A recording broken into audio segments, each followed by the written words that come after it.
इस मादा बतख ने 10 मीटर से भी ऊंचे एक पेड़ के खोखल में अपना घर बनाने का फैसला किया।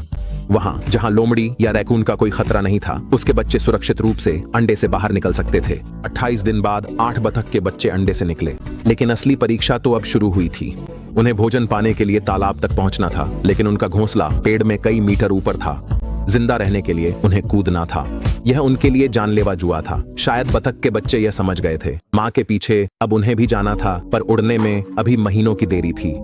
जल्द ही सबसे साहसी बच्चे ने पहला कदम उठाया।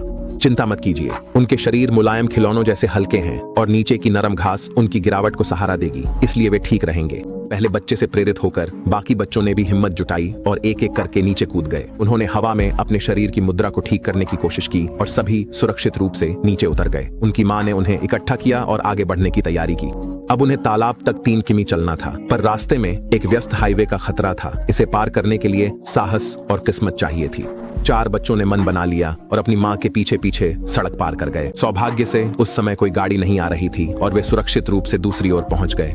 जब उन्होंने देखा कि उनके भाई बहन सुरक्षित हैं, तो बाकी तीनों ने भी मौका देखकर दौड़कर सड़क पार कर ली। 7 बत्तख के बच्चे तालाब के पास अपनी माँ से फिर मिल गए, लेकिन एक बच्चा जो सबसे डरपोक था, कार के हॉर्न से डर गया और वापस सड़क के किनारे लौट गया। वह निराशा में इधर उधर टहलता रहा, अपनी माँ के पास लौटने की कोशिश करता रहा। आखिरकार उसे एक खाली जगह मिली और वह पूरी ताकत से दौड़कर सड़क पार कर गया। सौभाग्य से वह सफल रहा। सभी 8 बत्तख के बच्चे अपने जीवन के पहले तालाब तक सुरक्षित पहुंच गए। फिर भी इस खुशहाल मिलन के पीछे एक कठोर सच्चाई छुपी हुई है।